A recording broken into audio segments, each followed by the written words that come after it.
ডেমরায় মরহুম আরাফাত রহমান কোকোর ৫৬তম জন্মবার্ষিকী উপলক্ষে অনুষ্ঠিত হল আরাফাত রহমান কোকো স্মৃতি ফুটবল টুর্নামেন্ট ২০২৫।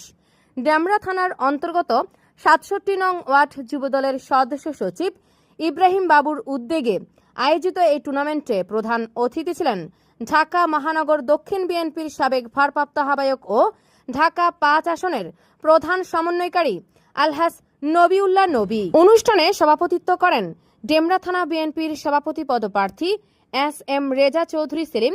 বিশেষ অতিথি ছিলেন সাধারণ সম্পাদক পদপ্রার্থী মোহাম্মদ আনিসুজ্জামান।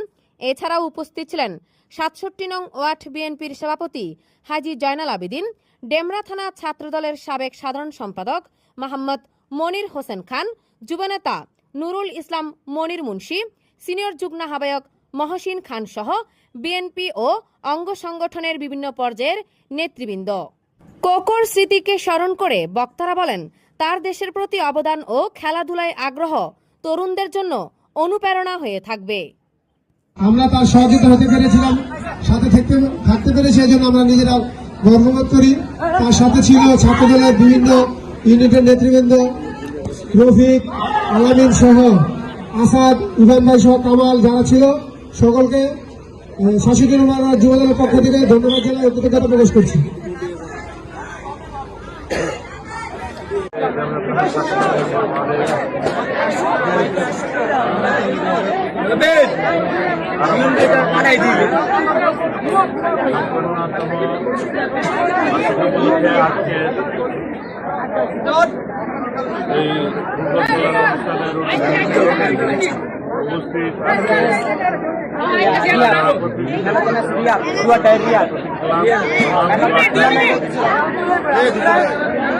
যাও, আজকে আমরা শহীদ জিয়া রহমানের পুরস্ত ছেলের